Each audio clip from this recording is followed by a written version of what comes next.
बुलाए जा सकते हैं, अपने मित्र के घर बिना बुलाए जा सकते हैं, और अपने गुरु बाबा के घर भी बिना बुलाए आ सकते हैं।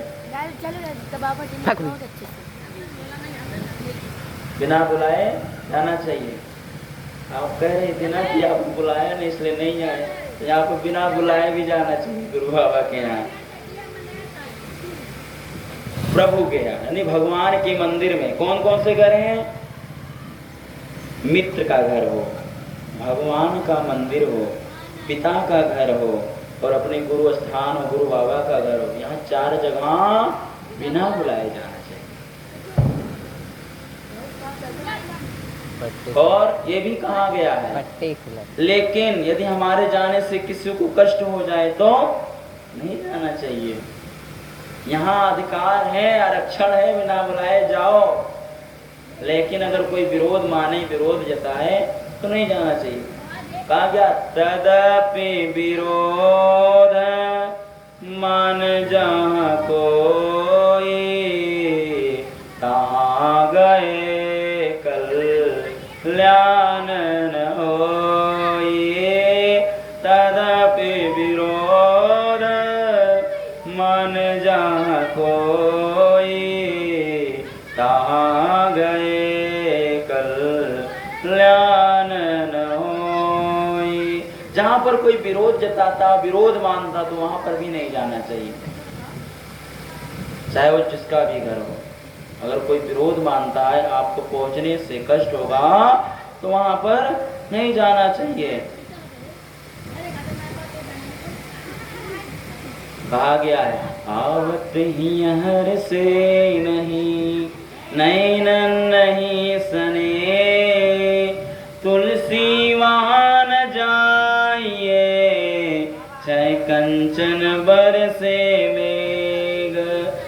कहाँ नहीं जाना चाहिए? हमारे गोस्वामी जी कहते हैं, क्या कहते हैं?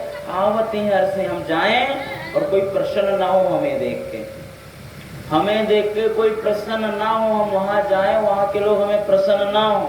आवत यहाँ हर से नहीं, नैनन नहीं सने, नैन स्नेह ना हो, हमारे प्रति प्यार ना हो, आदर ना हो। नैनन नहीं सने, तुलसी वहां न जाइए, चाहे कंचन बरसे, चाहे सोना ही क्यों ना बरस रहा हो, तो इस जगह नहीं जाना चाहिए। कहाँ जाना चाहिए फिर? आवत ही उठ के मिले, जावत दे यही रोए, तुलसी सो घर जाइए, चाहे भूखन रह के सोए। कहाँ जाना चाहिए?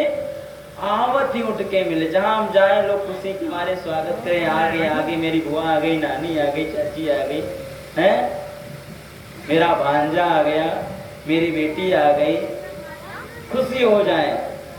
आवत ही उठ के मिले, और जाने लोगों ना तो रोती है। आप लोगों ने देखा होगा प्राय जब औरतें बिछड़ती तब गले बिछड़ करके रोती हैं ना, सब रोती हैं। तो दिन तो मैं भी पहले देखा था बचपन, मुझको बड़ा हंसी आता था इनकी ये रोती। अभी रो रही है, अभी जाएंगे अंदर पानी पिएंगे, खुशी हो जाएंगे और जा रही है तो रो रही है। लेकिन ये वास्तविक कहा गया, ऐसा शास्त्रों में उल्लेख है। आवत ही उठ के मिले, जावत ही दे रोए, तुलसी सोघर जाइए। ऐसे घर जाना चाहिए, वहां पर भूखे रहो, चाहे नमक रोटी खाओ, भूखे रह के सोए, तब भी वहां चले जाना चाहिए। इस जाने आने का सभी का चर्चा किया गया है।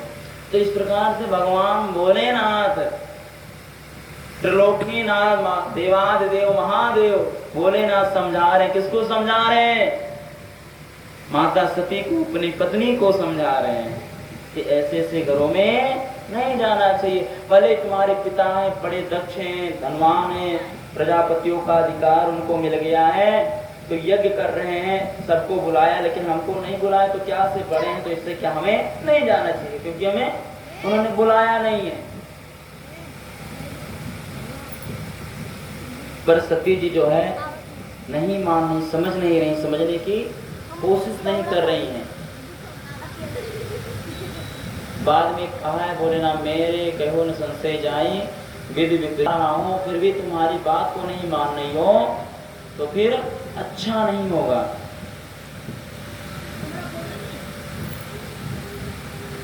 इस प्रकार से भगवान भोलेनाथ माता सती को समझा रहे हैं, हे देवी वहां जाने से तुम्हारा हित नहीं होगा। परंतु सती जी नहीं मानी। माताओं को कितना भी क्यों ना हो, पर मायका उनका बहुत प्यारा होता है। होता है कि नहीं होता है? होता है, बहुत प्यारा होता है, और प्यारा होना भी चाहिए। बहुत प्यारा होता है। मायके का कहना ही क्या, जब भी उदाहरण देना होता है तो माताएं कहती हमारे मायके में इसका होता है, तुम्हारे यहाँ क्या होता है? हमारे मायके में ऐसा होता है। और स्त्रियों का जीवन इतना संघर्ष में, महाराज कहना है क्या, ये जानते किस तरह होते हैं? इसमें किसकी फसल लगी है? धान की लगाना।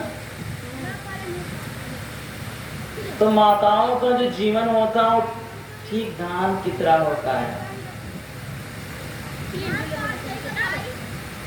इनका बियाड़ कहीं अलग बोया जाता है, बैठाया कहीं और जाता है, फलती फुलती कहीं और होता है ना ऐसा। वहां पर पाला पोसा जाता है, तो विवाह कर दिया जाता है, फिर दूसरे घर को जाते हैं, बसाती हैं, बनाती हैं, फलती फुलती।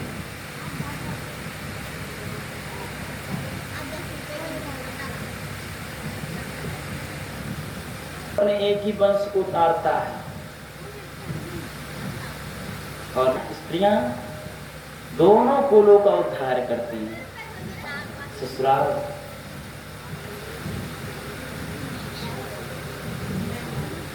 उद्धार करती हैं, दोनों कुलों का ध्यान रखती हैं।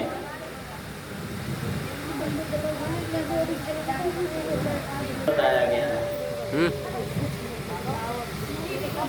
पूजन का भी बताया गया है कि जो है जहाँ पर जो है स्त्रियों का सम्मान होता है वहाँ पर देवता भी भ्रमण करते हैं। इनमें विशेषता रहती है कि अपना मायका बचपना अपने मायके में छोड़ के आती हैं और आकर के ससुराल में फलती फूलती है। जैसे धान का है नहीं, इसमें धान का फसल है ना, तो धान पहले कहाँ बोया जाता है? बियाड़ के रूप में बोया जाता है ना, और फिर इसको अलग पिरोया जाता है, दूसरे खेत में बैठाया जाता है। उसी प्रकार पूरा स्त्रियों का जीवन होता है। मायके में पलती हैं और उनका विवाह होने के बाद ससुराल में ये खिलती हैं, दोनों कुलों का उद्धार करती हैं।